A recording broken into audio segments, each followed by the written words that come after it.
ಓಹೋ ಏನು ಲೈಟ್ ಇದೆಪ್ಪ ಇದು, ತುಂಬ ಕಾಂಪ್ಯಾಕ್ಟು. ನಾನು V4 ಎಳೆಯೋದಕ್ಕೆ ಒಂದು ಸ್ವಲ್ಪ ಒದ್ದಾಡಬೇಕಾಗಿತ್ತು. ಇದು ಭಯಂಕರ ಕಾಂಪ್ಯಾಕ್ಟ್ ಇದೆ, ಟಾಯ್ ಥರ ಇದೆ.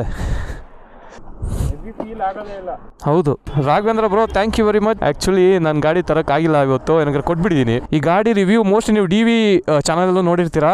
ಸೇಮ್ ಗಾಡಿನೇ ಇದು, ಹೋಂಡಾ CBR RRR SP ಅಲ್ಲ ಬ್ರೋ. ಮತ್ತು ಇದ್ರದ್ದು ಇನ್ನೊಂದಿದೆ ಬರೀ R. ಅದ್ರ ಬದಲಿ ಸಸ್ಪೆನ್ಷನ್ ಎಲ್ಲ ಚೇಂಜು. ನಾನು ನೆನ್ನೆ ಫುಲ್ ರಿಸರ್ಚ್ ಮಾಡ್ಬೇಕಾದ್ರೆ ಗೊತ್ತಾಗಿದೆ ಏನಂದರೆ, ಇದ್ರಲ್ಲಿ ಬರೋದು pistons main aluminium forged pistons, full light weight ಅಂತೆಲ್ಲ. ಪ್ರಿವಿಯಸ್ ವರ್ಷನ್ CBRಗಿಂತ ಇದು 5% ಲೈಟರ್ ಪಿಸ್ಟನ್ಸ್ ಇದು. ಅದ್ರ ಜೊತೆಗೆ ಇದೂ ಕಂಪ್ಲೀಟ್ ಅಲ್ಯೂಮಿನಿಯಂ ಬ್ರೋ. ಇದು ಶಾಜಿ ಅಲ್ಯೂಮಿನಿಯಂ ಅಂತೆ. ಮತ್ತು ಸ್ವಿಂಗಾಮುನು ಲೆಂತ್ ಜಾಸ್ತಿ ಮಾಡಿದಾರಂತೆ. ಕಾಂಪ್ಯಾಕ್ಟಾಗಿ ಇಂಜಿನ್ ಕುಂಡಿಸ್ಬಿಟ್ಟು ಚೆನ್ನಾಗಿ ಬ್ಯಾಟಿಂಗ್ ಆಡಬೇಕಾದ್ರೆ ಬ್ಯಾಲೆನ್ಸ್ಡ್ ಆಗಿರಲಿ ಅಂತ ಸಿಕ್ಕಾಪಟ್ಟೆ MotoGP DNA ಹಾಕ್ಬಿಟ್ಟಿದ್ದಾರೆ. ಅವ್ರದ್ದೊಂದು ಲೆಜೆಂಡ್ರಿ ಬೈಕ್ ಇದೆ MotoGPದು, ಅದರಲ್ಲಿರೋ ಮೆಟೀರಿಯಲ್ ಇರುತ್ತಲ್ಲ ಅದನ್ನೇ ಹಾಕಿದ್ದಾರೆ ಇಂಜಿನಲ್ಲಿ ಅಂತ ಅವ್ರ ವೆಬ್ಸೈಟಲ್ಲಿ ನೋಡ್ತಿದ್ದೆ. ಅದ್ರ ಜೊತೆಗೆ ಇದು ವಿಂಗ್ಲೆಟ್ ಮಾತ್ರ ಸೂಪರ್ ಇದೆ. ಇದು ಹೇಗೆ ಅಂತ ತುಂಬ ಆಚೆ ಬಂದಿಲ್ಲ. ಇವಾಗ ಹೊಸ S1000 RR ತುಂಬ ಆಚೆ ಇದೆ ಅಲ್ಲ, ಇದು ಕರೆಕ್ಟಾಗಿ ಮಾಡಿದ್ದಾರೆ. ಇದು ಹೋಂಡಾ ಅವ್ರು ಹೇಳಿದ್ರು ಇದು ಸುಮ್ಮನೆ ಡಿಸೈನ್ ಮಾಡಿಲ್ಲ, ಅದು ಪ್ರಾಪರ್ ಡೌನ್ ಫೋರ್ಸ್ ಕೊಡುತ್ತೆ ಅಂತ ಅದರಲ್ಲಿ ಹೇಳಿದ್ದಾರೆ. ಸಖತ್ತಾಗಿ ಟ್ಯೂನಿಂಗ್ ಮಾಡಿಟ್ಟಿದ್ದಾರೆ ಅಂತ ಇಂಜಿನ್ ಇದು. ಅದ್ರ ಜೊತೆಗೆ 200 ಸೆಕ್ಷನ್ ಟೈರ್ ಅವು. ನಂದು V4 SL 200 ಸೆಕ್ಷನ್ನು, ಮತ್ತು M Sport S1000 RR ಬರುತ್ತೆ. ಇವತ್ತು 2 ಗಾಡಿ ನೋಡಿ, ಅದು ಇದೆ ಇದು ಇದೆ. ನಾನು ಅಲ್ಲಿ 390 ಅಡ್ವೆಂಚರಲ್ಲಿ ಬಂದೆ ಇವತ್ತು. ಮತ್ತು ಫ್ರಂಟಿಂದ ಅಂತೂ ಗಾಡಿ ಸಿಕ್ಕಾಪಟ್ಟೆ ಕಾಂಪ್ಯಾಕ್ಟು, ಎಷ್ಟು ಚಿಕ್ಕದಾಗಿದೆ. ನಾನು ಅಲ್ಲಿಂದ ಇಲ್ಲಿಗೆ ಹಾಕಿದೆ, ವೆಯ್ಟೇ ಫೀಲ್ ಆಗ್ತಾಯಿಲ್ಲ. ಮತ್ತು ಇದು ಆಕ್ರೋಪೋಯಿಚ್ ಎಕ್ಸಾಸ್ಟ್ ಕೊಡ್ತಾರೆ. ಜೊತೆಗೆ ಇನ್ಲೈನ್ 4 ಸೆಗ್ಮೆಂಟಲ್ಲೇ ಇದೆ ಮೋಸ್ಟ್ ಪವರ್ಫುಲ್. 260 270 ಇದೆ ಅಲ್ಲ ಬ್ರೋ. ಇದು Stylema brakes, Ohlin suspension. Same V4 SL Ohlin suspension, Stylema brakes, automatically adjustable on the go. ಮಸ್ತು. ಇದು ನೀವು ಹಾಕ್ಸ್ಕೊಂಡಿದ್ದೀರಲ್ಲ ಪ್ಯೂಗ್, ಏನಕ್ಕೆ ಸ್ಟಾಕು ತುಂಬ ಒಳಗಡೆ ಇದೆ. ಹೌದು, ಮುಖಕ್ಕೆ ಹೊಡೆಯುತ್ತೆ ಅದು ಸ್ವಲ್ಪ, ತುಂಬ ಒಳಗಡೆ ಟಕಿನ್ ಆಗಬೇಕು ಅದಕ್ಕೆ. ಹೌದು, ಆ್ಯಕ್ಚುಲಿ ಹೇಳ್ಬೇಕು ಅಂದರೆ S1000 RR V4 ಎಲ್ಲದಕ್ಕಿಂತ ಕಾಂಪ್ಯಾಕ್ಟ್ ಅನ್ನಿಸ್ತಿದ್ದು. ಇನ್ ಟರ್ಮ್ಸ್ ಆಫ್ ಆ ಕಡೆ ಈ ಕಡೆ ಎಳಿಬೇಕಾದ್ರೆ ಹಾಕ್ಬೇಕಾದ್ರೆ ಪಾರ್ಕಿಂಗ್ನ ಸಿಕ್ಕಾಪಟ್ಟೆ ಒಳ್ಳೆ ಟಾಯ್ ಥರ ಇದೆ ಮಾತ್ರ. ಅಮೆರಿಕಲ್ಲಿ ಒಂದು ಮೋಟೋ ಅಮೆರಿಕಾ 1000 ಸ್ಟಾಕ್ ಅಂತ ಏನೋ ಒಂದು ಚಾಂಪಿಯನ್ಶಿಪ್ ಇದೆ, ಅಲ್ಲಿ ಗೆದ್ದಿದೆ ಇದು. ಅಲ್ಲಿ ಹೇಗೆ ಅಂದರೆ ಇದೇ ಥರ ಸ್ಟಾಕ್ ಬೈಕ್ನ ಓಡಿಸ್ತಾರೆ, ಏನೂ ಮಾಡಿಫೈ ಮಾಡಲ್ಲ. WSBKನಲ್ಲಿ ಫುಲ್ಲು ಮಾಡಿಫೈ ಮಾಡಿಬಿಟ್ಟು ಮಾಡಿಸ್ತಾರೆ. ವರ್ಲ್ಡ್ ಸೂಪರ್ ಬೈಕ್ ಚಾಂಪಿಯನ್ಶಿಪ್ಪಲ್ಲಿ ಫುಲ್ ಟ್ಯೂನಿಂಗು ಮಾಡಿಫಿಕೇಷನ್ ಎಲ್ಲ ಇರ್ತದೆ ಅದರಲ್ಲಿ. ಇದರಲ್ಲಿ ಮೋಟೋ ಅಮೆರಿಕಾ ಅಂತ ಒಂದಿರುತ್ತಲ್ಲ, ಅದರಲ್ಲಿ ಏನೂ ಮಾಡೋಂಗಿಲ್ಲ, ಫುಲ್ ಸ್ಟಾಕ್ ಇಟ್ಕೊಂಡೇ ಹೊಡಿಬೇಕು. ಅದ್ರಲ್ಲಿ ಗೆದ್ದಿದೆ ಇದು. 2024 ಮತ್ತು 2025 ರನ್ನರ್ ಅಪ್ ಇದು ಗಾಡಿ. ಲಾಂಚ್ ಮಾಡಿದೆ ಹೊಡೆದಿದೆ ಚಾಂಪಿಯನ್ಶಿಪ್ಪು. ಓಣ ಬ್ರೋ ಬನ್ನಿ, ಸಾಕು ಓಡು. ಯಾಕೆ ನಗ್ತಾ ಇದ್ದೀರಾ? ಇದು ಕೀಲೆಸ್ ಅಲ್ಲ ಬ್ರೋ ಇದು? ಅಂದರೂ ಇಲ್ಲೇನೋ ಇದೆಲ್ಲ, ಇಲ್ಲಿ ಹಿಂಗೆ ಅಮ್ಕೋತ್ರ ಕೀ ಬರುತ್ತೆ ಟ್ಯಾಂಕಿಗೆ ಮಾತ್ರ. ಓಕೆ, ಒಂದು CBR RRR ಓಡಿಸಿದ್ದೆ ಒಂದು ಸರಿ, ಅದನ್ನು ಪ್ರಾಪರಾಗಿ ಓಡಿಸಿರಲಿಲ್ಲ. ಫಸ್ಟ್ ಟೈಮ್ ನಾನು CBR RRR ಓಡಿಸ್ತಾ ಇರೋದು. ಥ್ಯಾಂಕ್ಸ್ ಟು ರಾಘವೇಂದ್ರ ಅವರು. ಫಸ್ಟ್ ಆಫ್ ಆಲ್ ಅವರು ಇಷ್ಟು ದೊಡ್ಡ ಗಾಡಿ, ಇಷ್ಟೊಂದು ಎಕ್ಸ್ಪೆನ್ಸಿವ್ ಗಾಡಿನ ಒಂದು ರೈಡ್ ಮಾಡೋದಕ್ಕೆ ಕೊಡ್ತಿದ್ದಾರೆ. ಓಹ್ ಏನು ಸ್ಮೂತು, ಹೆವಿ ಸ್ಮೂತ್ ಮಾತ್ರ, ಬೇಜಾನ್ ಸ್ಮೂತ್ ಇದೆ. ಮುಗಿರ್ಬ ಓಹೋ, ಫುಲ್ ಕಾಂಪ್ಯಾಕ್ಟು.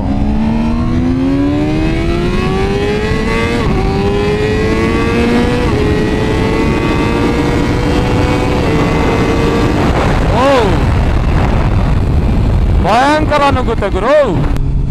ಒಂದು ಸೆಕೆಂಡು, ಹೆಲ್ಮೆಟ್ ಇದು ಹಾಕಿಲ್ಲ, ಹೆಲ್ಮೆಟ್ ಸ್ಟ್ರ್ಯಾಪ್ ಹಾಕಿಲ್ಲ, ಕರೆಕ್ಟಾಗಿ ಹಾಕ್ತವ. ನನಗೆ ಗಾಡಿ ಮಾರಿಬಿಟ್ಟು ಸ್ವಲ್ಪ ಟಚ್ ಕಮ್ಮಿ ಆಗಿಬಿಡೈತೆ.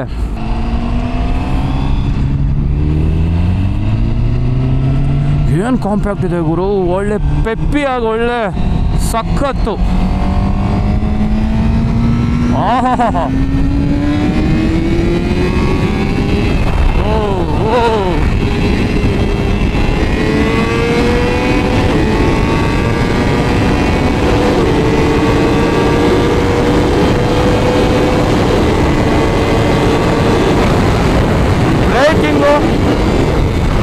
ಬ್ರೇಕಿಂಗು ಮಸ್ತಿದೆ, ಸರಿಗೆ ಹೋಗ್ತಿದೆ ಮಾತ್ರ ಗಾಡಿ. ಫುಲ್ ಫ್ರೀ ಫ್ಲೋ, ಸರಿಗಿದೆ ರಾಕೆಟ್ ಅದು ಹೋಗ್ತೈತೆ. ಸೂಪರ್.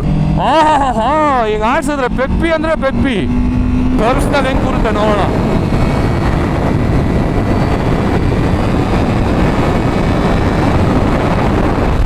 ಅಬ್ಬಾ ಮೆಂಟಲ್.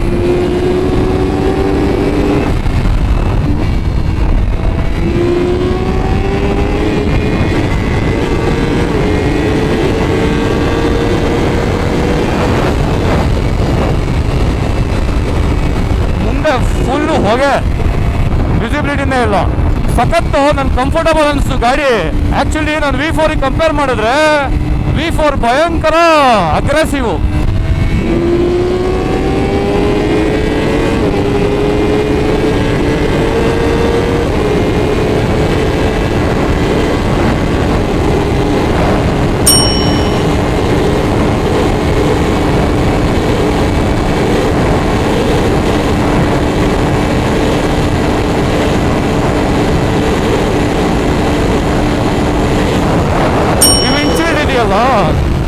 ಸರಿಯಾಗಿದೆ ಗುರು, ವಿಂಡ್ಶೀಲ್ಡ್ ಮಾತ್ರ ಇದು ಮೆಂಟಲ್ಲು.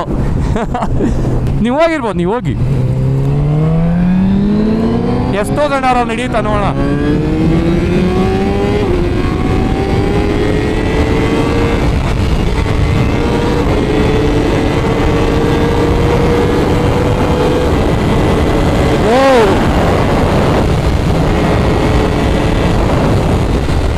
ತಿಂದಾಗ್ತೈತೆ ಎಷ್ಟೋ ಜನ ಕ್ರೇಜಿ ಗಾಡಿ ಮಾತ್ರ ಬ್ರೋ. ರಾಕೆಟ್ ಅದು ಹೋಗ್ತಿದೆ ಮಾತ್ರ, ಸೇಮ್ ಡುಕಾಟಿ ತರನೇ ನುಗ್ತಾ ಇದೆ. ಅಂದ್ರೆ ಇನಿಷಿಯಲ್ ಸ್ಟೇಜ್ 1 ಟ್ಯೂನು ಇದು ಸ್ಟಾಕು. ಹೆಂಗೆ ಅನಿಸ್ತು ಅಂದ್ರೆ ಇವಾಗ ನನಗೆ ಡುಕಾಟಿ ಸ್ವಲ್ಪ ಇನಿಷಿಯಲ್ ನುಗ್ಬಿಡುತ್ತೆ. ಇದು ಇನಿಷಿಯಲ್ ಸ್ವಲ್ಪ ಇದಾಗುತ್ತೆ, ಆಮೇಲೆ ಒಂದು 6000 RPM ಆದ್ಮೇಲೆ ಸಡನ್ ಸರ್ಜ್ ಆಫ್ ಪವರ್ ಜುಪ್ ಅಂತ ಹಂಗೆ ಶೂಟ್ ಆಗುತ್ತೆ. ಆಮೇಲೆ ಹಂಗೆ ಕಂಟ್ರೋಲು ಇದೆ. ಫುಲ್ ಪವರ್ ಇದೆಯಾ? ಓಕೆ, ಟ್ರಾಕ್ಷನ್ ಫುಲ್ ಇಟ್ಟಿದ್ದೀರಾ? ಓಕೆ 6. ಅವಂಗ ಟ್ರಾಕ್ಷನ್ ಎಲ್ಲ ಕಮ್ಮಿ ಮಾಡಿದ್ರೆ ಇನ್ನೂ ನುಗ್ಗುತ್ತೆ. ವೀಲಿ ಕಂಟ್ರೋಲು 3 ಗಾಡಿ ಹೇಗಿದೆ ಅಂದರೆ ಒಳ್ಳೆ ಚಿಕ್ಕ ಆಟ ಸಾಮಾನು ಥರ ಅನಿಸ್ತಾ. ಅದೇ ದೊಡ್ಡದು ಅನಿಸುತ್ತೆ. 1000 ಓಡಿಸಿದ್ದೀನಿ. ಆಮೇಲೆ ಡುಕಾಟಿನೂ ಅಷ್ಟೇ ತುಂಬ ಮ್ಯಾಸಿವ್, ಇದಕ್ಕಿಂತ ಮ್ಯಾಸಿವ್ ಆಗಿ ಕಾಣುತ್ತೆ. ಹೀಗಿದೆ ಅದು ಡುಕಾಟಿ, ಅಗ್ರೆಸಿವ್ ತುಂಬ. ಅದು ಕಾಕ್ಪಿಟ್ ಹಿಂಗೆ ಕುತ್ಕೊಂಡ್ಬಿಟ್ರೆ ಡುಕಾಟಿನಲ್ಲಿ ಕಚ್ಕೊಳ್ತೀವಿ ಹಿಂಗೇನೆ. ಇದು ಬೇರೆ ಥರ ಇದೆ, ಸ್ವಲ್ಪ ಡಿಫ್ರೆಂಟ್ ಇದೆ. ಆದರೆ ಮಾತ್ರ ಬ್ಯಾಲೆನ್ಸ್ ಅಂತೂ ಸ್ಪೀಡ್ಸಲ್ಲಿ ಬ್ಯಾಲೆನ್ಸ್ ಸರಿಯಾಗಿ ಕೂತಿದೆ. ಒಳ್ಳೆ worth it bro, every penny worth it. ಇದ್ರ ಮೇಲ್ಗಡೆ ಇನ್ಲೈನ್ 4ನಲ್ಲಿ ಈ ಪರ್ಫಾರ್ಮೆನ್ಸ್ ಸೈಕ್ ಆಗಿಬಿಟ್ಟೆ ನಾನೇ. ಬ್ರೇಕಿಂಗು ಹಂಗೆ ಸಾಲಿಡ್ ಆಗಿದೆ, ಏನು ವಿಂಡ್ ಡ್ರ್ಯಾಗೇ ಇಲ್ಲ. ಒಳ್ಳೆ ಡಿಸಿಷನ್ ಇದು ನೀವು ಹಾಕ್ಸಿರೋದು. ಹ್ಞೂ, ಅದು ನೋಡಿದ್ದೀನಿ ನಾನು. ಹಳೇದು ಇಲ್ಲೇ ಹಿಂಗೆ ಎಷ್ಟು ಟಕಿನಾದ್ರೂ ಇಲ್ಲೇ ಇರುತ್ತೆ. ಅದು ಟೋಟಲಿ ಪೈಸಾ ವಸೂಲ್ ಗಾಡಿ ಮಾತ್ರ. ಇವಾಗ ಡುಕಾಟಿ ಹೊಸದು V4S ತೊಗೋಬೇಕು ಅಂದರೆ ಎಷ್ಟೋ ಒಂದು ಕ್ಲೋಸ್ ಟು 50 lakhs ಇದೆ ಈಗ. ಇದು ನೆಕ್ಸ್ಟ್ ಬುಕಿಂಗ್ ಮಾಡಿದ್ರೆ 40 lakhs ಹತ್ರ ಬರುತ್ತಲ್ಲ. ಇದು 40 ಕ್ರಾಸ್ ಆಗುತ್ತೆ ಅಂತ ಹೇಳಿದಾರಂತೆ. ಏನಾದರೂ ಸಸ್ಪೆನ್ಷನ್ನು ಅಲ್ಲಿ ಏನಾದ್ರು ಟ್ವೀಕಿಂಗ್ ಮಾಡಿಕೊಂಡ್ರೆ ಇನ್ನೂ ಸ್ವಲ್ಪ ಸ್ಮೂತ್ ಇರುತ್ತೆ. ಈ ರೋಡ್ಸ್ಗೆ ಬಂಪಿ ರೋಡ್ ಸ್ವಲ್ಪ. ಹಾಂ, ಇಲ್ಲ ಅಂದರೆ ಎಲ್ಲ ಮಸ್ತೆ. ಒಂದು ಫಸ್ಟ್ ಸೆಕೆಂಡಲ್ಲಿ ನೋಡೋಣ. ಶಿಫ್ಟ್ ಕ್ಯಾಮ್ ಟೆಕ್ನಾಲಜಿ ಇದೆ ಅದರಲ್ಲಿ, ಅದರಿಂದ ಮುಂದಕ್ಕೆ ಹೋಗ್ಬಿಡುತ್ತೆ. ಆಮೇಲೆ ಹಿಡಿದ್ಮೇಲೆ ನೋಡಿದ್ರಲ್ಲ ನೀವು, ಬಂದ್ಬಿಡುತ್ತೆ. ಇದು ಒಂದು ಸ್ವಲ್ಪ ಸ್ಟ್ರಗಲ್ ಅನಿಸುತ್ತೆ. ಒಂದು ಸರ್ಟೈನ್ RPM ಆಗಿ 250+ ಹೋಗ್ಬಿಟ್ರೆ ಒಂಥರ ಸ್ಟ್ರಗಲ್ಲು. ಆಮೇಲೆ ಭಯ ಬರುತ್ತೆ, ಕಂಟ್ರೋಲಿಗೆ ಸಿಗುತ್ತೋ ಇಲ್ವೋ ಏನು ಅನ್ಸಲ್ಲ. ಇದು ಅದರಲ್ಲಿ ರಿಲಯಬಿಲಿಟಿ ಇದೆ, ಇಶ್ಯೂಸ್ ಬರಲ್ಲ, ಹೀಟಿಂಗ್ ಅಷ್ಟಿಲ್ಲ. ಸೂಪರ್ ಗಾಡಿ ಇದು ನನ್ನ ಪ್ರಕಾರ. ಈ ಗಾಡಿ ತೊಗೊಂಡು ರಿಟೈರ್ ಆಗಿಬಿಡ್ಬೋದು ಆರಾಮ್ಸೆ. ಏನೂ ಬೇಡಪ್ಪ ಸಾಕು ಅಂದ್ಬಿಟ್ಟು ಎಷ್ಟು ವರ್ಷ ಬೇಕಾದ್ರೆ ಇಟ್ಕೊಬೋದಲ್ಲ. ಆದರೆ ಡುಕಾಟಿ ರಿಲಯಬಲ್ ಅಷ್ಟು ಬರಲ್ಲ.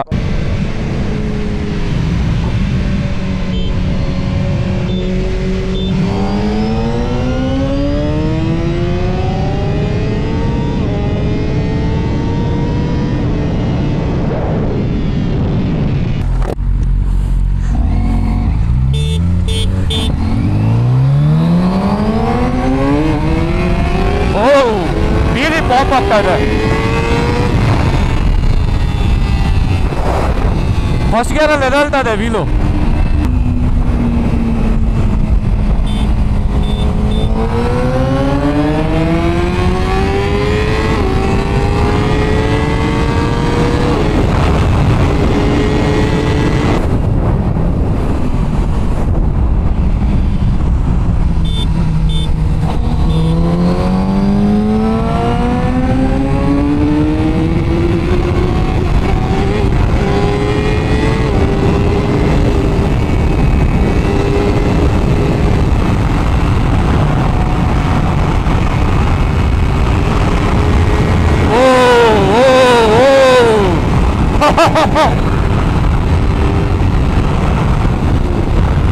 ರೋಡು ಬಂಪಿ ಜಾಸ್ತಿ.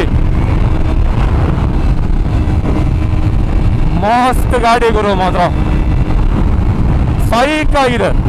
ಇದಕ್ಕೆ V4 ತಂದೆ ನೋಡಬೇಕು. 4th ಗೇರ್ ನೋಡೋಣ.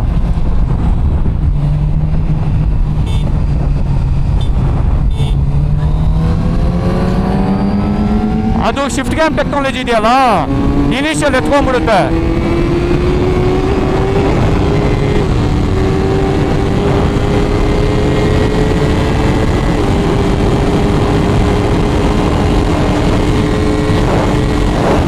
ಟರ್ನ್ ಮಾಡೋದಕ್ಕೂ ತುಂಬಾ ಈಸಿ, ಟರ್ನಿಂಗ್ ರೇಡಿಯಸ್ಸು ಎಲ್ಲನೂ ಒಂದು ಸ್ವಲ್ಪ ಮ್ಯಾಸಿವ್ ಅಂತೆಲ್ಲ ಅನಿಸೋದೇ ಇಲ್ಲ. ಮತ್ತು ಇದ್ರ ಡ್ಯಾಶು ಅಷ್ಟೇ ತುಂಬಾ ಸಿಂಪಲ್ ಆಗಿದೆ ನ್ಯಾವಿಗೇಟ್ ಮಾಡೋದಕ್ಕೆ. ಡುಕಾಟಿಯಲ್ಲಿ ಸ್ವಲ್ಪ ಯೂಸ್ ಟು ಆಗಬೇಕು. ಯಾರಾದರೂ ಇನ್ಲೈನ್ 4 ಅಂತ ಮೈಂಡಲ್ಲಿ ಇಟ್ಕೊಂಡ್ರೆ ಹ್ಯಾಂಡ್ಸ್ ಡೌನ್ ಇದು ಕಣ್ಣು ಮುಚ್ಕೊಂಡು ತಗೋಬೋದು. ಇದು ನೋಡಿಸ್ತೀನಿ, ಅದು ನೋಡ್ತೀನಿ, ನೋಡೋಣ ಬನ್ನಿ. ಇದು ಇನ್ನೊಂದು ಯಮಹ R1 ಇದೆಯಲ್ಲ, ಅದು ಕ್ರಾಸ್ ಪ್ಲೇನ್ ಇದೆ ಯಮಹ R1. ಅದು ಇನಿಷಿಯಲ್ ಬೇಜಾನ್ ಹೋಗ್ಬಿಡುತ್ತೆ. ಟಾಪ್ ಎಂಡ್ ಅದು ಸ್ವಲ್ಪ ಲ್ಯಾಗ್ ಆಗ್ಬೋದು 270 ಹತ್ರ ಹೋದಾಗ. ಇದು ಇನಿಷಿಯಲ್ ಸ್ವಲ್ಪ ಲ್ಯಾಗ್ ಅನಿಸುತ್ತೆ, ಆಮೇಲೆ ಚಾನ್ಸೇ ಇಲ್ಲ. ಡುಕಾಟಿದು ಒಂದೇ ಅಡ್ವಾಂಟೇಜ್ ಅಂದರೆ ಇನಿಷಿಯಲ್ ಎದ್ಬಿಡುತ್ತೆ, ಅದೊಂದೇ.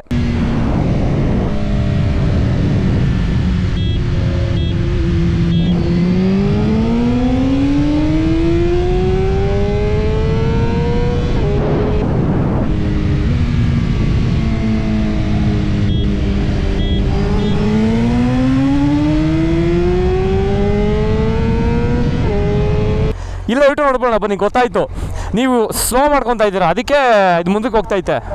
ನೋ ಪ್ರಾಬ್ಲಮ್ ಬನ್ನಿ. ಅಲ್ಲಿ ಆ್ಯಂಡ್ಯುಲೇಷನ್ಸ್ ಜಾಸ್ತಿ ಇದೆ, ಅವ್ರಿಗೆ ಅದು ಕಂಫರ್ಟಬಲ್ ಇಲ್ಲ ಅಂದ್ಬಿಟ್ಟು ಅವರು ಥ್ರಾಟಲ್ ಬಿಟ್ಬಿಟ್ಟಿದ್ದಾರೆ 2 ಕಡೆ. ಇದು ಬೇಜಾನ್ ಕಂಫರ್ಟಬಲ್ ಅಪ್ಪ, S1000 RR. ಇದ್ರಲ್ಲಿ ಕಂಫರ್ಟಬಲ್ ಇದ್ದೀರಾ? ಇದ್ರಲ್ಲಿ ಕಂಫರ್ಟಬಲ್ ಇದ್ರಿ ಅನ್ಕೊತೀನಿ. ಕಂಫರ್ಟಬಲ್ ಅಂದರೆ ಜಾಸ್ತಿ ಓಡಿಸಿಲ್ಲ ನಾನು.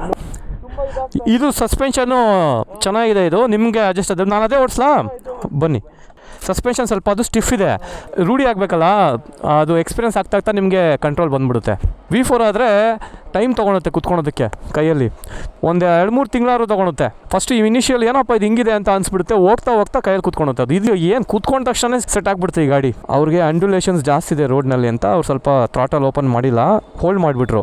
ಇದು ಸಾಫ್ಟ್ ಸಸ್ಪೆನ್ಷನ್ ಇದೆ ಸ್ವಲ್ಪ, ಇದು ಸ್ಟಿಫ್ ಇದೆ, ಅದಕ್ಕೆ ಅವರು ಇನ್ನೂ ಕೈಯಲ್ಲಿ ಅವ್ರಿಗೂ ಗಾಡಿ ಕಂಪ್ಲೀಟಾಗಿ ಕೂತಿಲ್ಲ ಅಂತ ಹೇಳಿದ್ರು, ಅದಕ್ಕೆ ಅವರು ಥ್ರಾಟಲ್ ಓಪನ್ ಮಾಡಲಿಲ್ಲ. ಹೋಗಿ ಬ್ರೋ, ನಾನು ಬರ್ತೀನಿ, ನೀವು ಹೋಗಿ, ಕ್ಯಾಚಪ್ ಮಾಡ್ತೀನಿ, ನೀವು ಹೋಗಿ. ಸ್ವಲ್ಪ $1000 ಮುಂದೆ ಬಿಟ್ಬಿಟ್ಟು ನೋಡೋಣ ಬನ್ನಿ ಹೇಗೆ ಹೋಗುತ್ತೆ.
ಮತ್ತು ನಾನು V4 ಕಂಪೇರ್ ಮಾಡಿದ್ರೆ ಸೀಟಿಂಗ್ ಸಿಕ್ಕಾಬಿಡ ಕಂಫರ್ಟಬಲ್.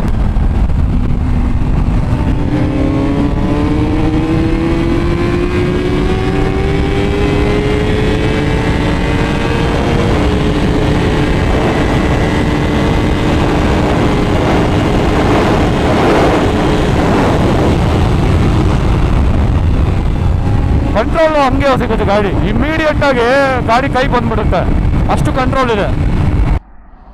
ಇದು ಸ್ಟ್ಯಾಂಡ್ ನೀಡಿ ಸಿಗುತ್ತಪ್ಪ. V4S ನಂದಿತ್ತಲ್ಲ, ಅದ್ರಲ್ಲಿ ಸ್ಟ್ಯಾಂಡ್ ಸಿಗ್ತಲ್ಲ, ಇಲ್ಲ ಒಳಗಡೆ ಇರ್ತಾ ಇತ್ತು.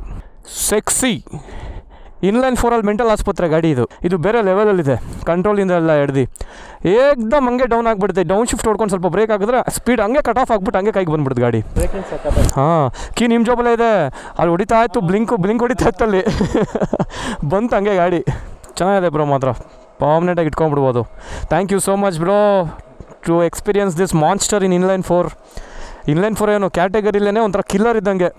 ಇವಾಗ ಡುಕಾಟಿಲಿ ಹೇಗೆ ಅಂದರೆ ಟ್ಯೂನ್ ಅವರೇ ಕೊಡ್ತಾರೆ. ಆಕ್ರೋಪೋವಿಚ್ ಎಕ್ಸಾಸ್ಟು, ಅಂಡರ್ ಟೈಲು, ಅಂಡರ್ ಬೆಲಿ ಬರುತ್ತೆ, ಅದನ್ನು ಹಾಕ್ಸ್ಬಿಟ್ರೆ ಅದು 230 ಹತ್ರ ಹೋಗ್ಬಿಡುತ್ತೆ ಹಾರ್ಸ್ ಪವರು.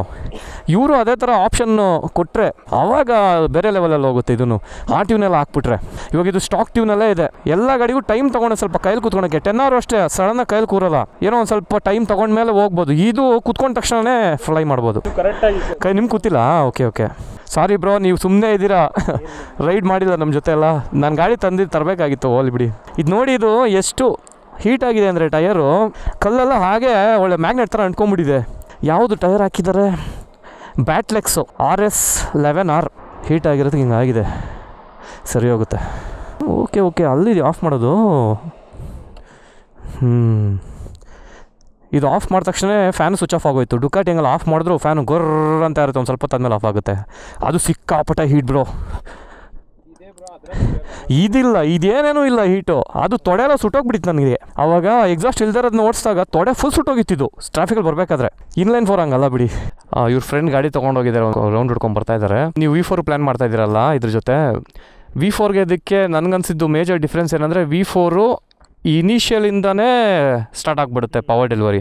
ಹೀಗೆ ಹೋಗುತ್ತೆ ಗ್ರಾಫು, ಎಲ್ಲೂ ಲ್ಯಾಗ್ ಆಗೋಲ್ಲ, ಒಂದೇ ಸಮ ಹೀಗೆ. ಇದು RRR ಫಸ್ಟು ಲ್ಯಾಗಿ ಸ್ವಲ್ಪ ಲ್ಯಾಗು 6,000-7,000 RPM ಆದಮೇಲೆ ಸರ್ ಅಂತ ಸೇಮ್ V4 ಥರ ಹೊರಟೋಗುತ್ತೆ. ಅವಾಗ V4ಅಲ್ಲಿ ಅಡ್ವಾಂಟೇಜ್ ಏನಂದರೆ, ಇದು ಇನಿಷಿಯಲ್ ಲ್ಯಾಗ್ ಇದೆಯಲ್ಲ, V4 ಆ ಲ್ಯಾಗ್ ಇಲ್ದಿರೋದ್ರಿಂದ ಅದು ಏಕ್ದಮ್ ಹೋಗೋದ್ರಿಂದ V4 ಇಲ್ಲಿರುತ್ತೆ, ಪ್ರಾಬ್ಲಿ ಇದಿಲ್ಲಿರುತ್ತೆ. ಅದ್ರ ಜೊತೆಗೆ V4ಗೆ ಎಕ್ಸಾಸ್ಟ್ ಎಲ್ಲ ಹಾಕ್ಬಿಟ್ರೆ ಹ್ಯಾಕರೋದು ಅವ್ರದ್ದೇ ಮ್ಯಾಪಿಂಗ್ ಎಲ್ಲ ಬರುತ್ತಲ್ಲ, ಅದ್ರದ್ದು ಇನ್ನೊಂದು ಅಡ್ವಾಂಟೇಜು, ಅದು ಇನ್ನೂ ನುಗ್ಬಿಡುತ್ತೆ. ಟಾಪ್ ಎಂಡು 300 ಆದಮೇಲೂ ಡ್ಯಾಶು ಸುಮ್ಮನೆ ಡ್ಯಾಶ್ ಅಂತ ಇದ್ರೂ ಅದು ಹೋಗ್ತಾ ಇರುತ್ತೆ ಇನ್ನೂ ಎಕ್ಸಾಸ್ಟ್ ಎಲ್ಲ ಹಾಕಿದ್ರೆ. ಇದಕ್ಕೂ ಹೋಂಡಾ ಅವರೇ ಎಕ್ಸಾಸ್ಟ್ ಕೊಟ್ಟರೆ ಹ್ಯಾಕರದು ಪ್ಲಸ್ ಅವ್ರದ್ದೇ ಮ್ಯಾಪಿಂಗ್ ಎಲ್ಲ ಕೊಟ್ಟರೆ ಅದನ್ನು ಹಾಕ್ಸಿದಾಗ ಇದು ಬೇರೆ ಥರ ಟ್ಯೂನ್ ಚೇಂಜ್ ಆಗಿ ಇನಿಷಿಯಲು ಲ್ಯಾಗ್ ಇಲ್ದಲೆ. ಫಸ್ಟ್ ಆಫ್ ಆಲು ಇದ್ರದ್ದು ಪ್ರೀವಿಯಸ್ ವರ್ಷನ್ನು ಇನಿಷಿಯಲ್ ಲ್ಯಾಗ್ ಇದೆ ಅಂತಲೇ ಇದನ್ನು ಶಾರ್ಟ್ ಗೇರ್ ಮಾಡಿದಾರಲ್ಲ, ಅದು 4th ಗೇರಲ್ಲೇ 299 ಹೊಡಿತಾ ಇತ್ತು. ಇದು 4th ಗೇರ್ಗೆ 299 ಹೊಡೆಯಲ್ಲ, ಈಗ 5th ಗೇರಲ್ಲಿ ಹೊಡೆಯುತ್ತಿದ್ದು. ಶಾರ್ಟ್ ಗೇರ್ ಮಾಡಿ ಇನ್ನೊಂದು ಸ್ವಲ್ಪ ಚೆನ್ನಾಗಿ ನುಗ್ಲಿ ಅನ್ನೋ ಥರ ಮಾಡಿದ್ದಾರೆ. ಆದರೆ ಇದು ಶಿಫ್ಟ್ ಕ್ಯಾಮ್ ಟೆಕ್ನಾಲಜಿಯಿಂದ ಇದು ಇನಿಷಿಯಲ್ಲು ನುಗ್ಬಿಡುತ್ತೆ ರಪ್ ಅಂತ. ಮತ್ತು ಅದು ಇನಿಷಿಯಲ್ ಹಿಂಗೆ ಹೋಗ್ಬಿಟ್ಟು ಆಮೇಲೆ 250 ಆದಮೇಲೆ ಹಿಂಗೆ ಹೋಗುತ್ತೆ ಸ್ಲೋ ಆಗಿ. ಈಗ V4ನಲ್ಲಿ ಹೀಟಿಂಗ್ ಇಶ್ಯೂಸ್ ಒಂದು, ನೀವು ಎಕ್ಸಾಸ್ಟ್ ಹಾಕಿದ್ರೆ 50% ಹೀಟ್ ಹೊಟ್ಟೋಗ್ಬಿಡುತ್ತೆ. ಅದು ಫುಲ್ ಟೈಟೇನಿಯಮ್ ಹಾಕಿದ್ರೆ. ಇಲ್ಲ ಅಂದರೆ ಸಿಟಿಲೆಲ್ಲ ಸಿಗಾಕೊಂಡ್ರೆ ತವಾ ಫ್ರೈ ಕಾಲು. ಆದರೆ ಇನ್ನೊಂದು ಹೇಳಿದ್ರು ನನಗೆ, ಅವ್ರಿಗೇನು ಅಷ್ಟು ಹೀಟಿಂಗ್ ಆಗ್ತಾಯಿಲ್ಲ ಹೊಸ ಮಾಡಲ್ V4ನಲ್ಲಿ ಅಂತ ಹೇಳಿದ್ರು. ಅವ್ರು ಇನ್ನೂ ಯೂಸ್ಟು ಆಗ್ತಾ ನಮ್ಗೆ ಕರೆಕ್ಟ್ ಫೀಡ್ಬ್ಯಾಕ್ ಬರುತ್ತೆ. ನೆಕ್ಸ್ಟ್ ಟೈಮು ಅಭಿಗೆ ಅವ್ರು ಇವತ್ತು ಬರಬೇಕಿತ್ತು, ಅವೆಲ್ಲ ಹೇಳಿದ್ನಲ್ಲ, ಹೇಳ್ತೀನಿ. ಇಲ್ಲ ಆ ಕಡೆ ಇಲ್ಲ ಈ ಕಡೆ ಬಂದಾಗ ನೀವು ಅವರು ಒಂದ್ಸರಿ ಸ್ವಿಚ್ ಮಾಡಿಕೊಂಡು ನೀವು V4 ಓಡಿಸಿದಾಗ ಅವ್ರದ್ದು ಮೊನ್ನೆ ತಾನೇ ಸರ್ವಿಸ್ ಆಯ್ತಂತೆ, ಅವಾಗ ಚೆನ್ನಾಗಿರುತ್ತೆ ಇಬ್ಬರಿಗೂ. ಅವ್ರಿಗೂ ತುಂಬ ಇಷ್ಟ ಈ ಗಾಡಿ. ಅವ್ರೂ ಇದನ್ನು ಓಡಿಸಿ ಹೇಳಿದರು ಸಖತ್ತಾಗಿದೆ ಗಾಡಿ ಅಂತ. ಅವ್ರು ಇದನ್ನೇ ಬುಕ್ ಮಾಡೋಕ್ಕೆ ಹೋಗಿ ಅದನ್ನು ತೊಗೊಂಡ್ರು. ಆಮೇಲೆ ಮಚ್ ಫಾರ್ ಯುವರ್ ಸಪೋರ್ಟ್. ಒಂದು ರೈಟ್ ಕೊಟ್ಟಿದ್ದಕ್ಕೆ ಮತ್ತೆ ಸಿಗೋಣ. ನಮಸ್ಕಾರ ಗುರುವೇ, ಹೇಗಿದ್ದೀರಾ? ಕೆಲಸಗಳೆಲ್ಲ ಆರಾಮಾಗಿ ನಡೀತಾಯ್ತಾ? ನಂದು ಎಲ್ಲ ಆರಾಮಾಗಿ ನಡೀತಾ ಇದೆ. ಇದೇನಪ್ಪ ಬಿಗಿನಿಂಗಲ್ಲಿ ಹೇಳೋ ಡೈಲಾಗ್ನ ಇವಾಗ ಹೇಳ್ತಾ ಇದೆಯಾ ಆಲ್ಮೋಸ್ಟು ಎಂಡ್ ಮಾಡೋ ಟೈಮಲ್ಲಿ ಅಂತ ಅನ್ಕೊತಾ ಇರ್ತೀರಾ. ಏನಂದರೆ ಅರ್ಜೆಂಟಲ್ಲಿ ಬಂದಲ್ಲ ಪಾಪ, ಅವರು ಕಾಯ್ಕೊಂಡಿದ್ರು, ಲೇಟ್ ಆಗೋಯ್ತು. ನಾನು ಬರಬೇಕಾದ್ರೆ ರೋಡೆಲ್ಲ ಟ್ರಾಫಿಕಲ್ಲಿ ಬ್ಲಾಕ್ ಆಗೋಗಿ ಲೇಟ್ ಆಗೋಯ್ತು ಬರೋದು, ರೀಚ್ ಆಗೋದು. ಅದಕ್ಕೇ ಇಮಿಡಿಯೇಟಾಗಿ ಗಾಡಿನ ರಿವ್ಯೂ ಮಾಡಿಕೊಂಡು ಒಂದು ರೈಡ್ ಎಕ್ಸ್ಪೀರಿಯೆನ್ಸ್ ಮಾಡಿ ವೀಡಿಯೋ ಮಾಡಿದ್ದಾಯಿತು. ನಿಮಗೆ ಅನ್ನಿಸ್ತು ಹೇಳ್ರಿ. ನಾನು ಇನ್ನೊಂದು ಡೆಡಿಕೇಟೆಡ್ ಆಗಿ ನಂದು ಓವರ್ ಆಲ್ ಎಕ್ಸ್ಪೀರಿಯೆನ್ಸು ಸೂಪರ್ ಬೈಕುಗಳು ಓಡಿಸಿದ್ದೀನಲ್ಲ, ಅದೆಲ್ಲದ್ರೂ ಸೇರಿಸಿ ಒಂದು ಕಲೆಕ್ಟಿವ್ ಆಗಿ ನನ್ನ ಪರ್ಸ್ಪೆಕ್ಟಿವ್ ಶೇರ್ ಮಾಡ್ತೀನಿ. ನೆಕ್ಸ್ಟು ಸೂಪರ್ ಬೈಕ್ ತೊಗೊಳ್ಬೇಕು ಅಂತ ಆಸೆ ಇರೋರಿಗೆ, ಮತ್ತು ನೀವು ಓಡಿಸೋ ಸ್ಟೈಲ್ಗೆ ಯಾವ ಸೂಪರ್ ಬೈಕ್ ಮ್ಯಾಚ್ ಆಗುತ್ತೆ ಅದ್ರ ಬಗ್ಗೆ ಒಂದು ಡೀಟೇಲಾಗಿ ಒಂದು ಡಿಸ್ಕಷನ್ನು ಮಾಡ್ತೀನಿ. ಇನ್ನೇನು ನಂದು ರಿಟೈರ್ಡ್ ಆಗೋ ಟೈಮ್ ಬಂತು. ರಿಟೈರ್ ಇನ್ ಟರ್ಮ್ಸ್ ಆಫ್ ಎಲ್ಲ ಬೈಕ್ಸು ಓಡಿಸಿದ್ದಾಯಿತು. ಇವಾಗ ಯಾವ ಬೈಕ್ ತೊಗೊತೀನಿ ನೆಕ್ಸ್ಟು, ನಾನು ಅದನ್ನು ತೊಗೊಂಡು ಸುಮ್ಮನೆ ನಾನು ಶಿವ ಅಂತ ರಿಟೈರ್ಡ್ ಆಗಿಬಿಡೋದು ಅಷ್ಟೇ. ಅದೊಂದನ್ನೇ ಓಡಿಸ್ಕೊಂಡು ಆರಾಮಾಗಿ ಇದ್ಬಿಡೋದು ಪೀಸಾಗಿ. ಓಕೆ ಗುರುವೇ, ಹಂಗಾರೆ ಈ ವಿಡಿಯೋನ ಇಲ್ಲೇ ಎಂಡ್ ಮಾಡ್ತೀನಿ. ನಿಮಗೆ ಅನ್ನಿಸ್ತು CBR RRR SP ಬಗ್ಗೆ ಕಮೆಂಟ್ ಸೆಕ್ಷನಲ್ಲಿ ಹೇಳ್ರಿ. ಟೇಕ್ ಕೇರ್, ಬಾಯ್.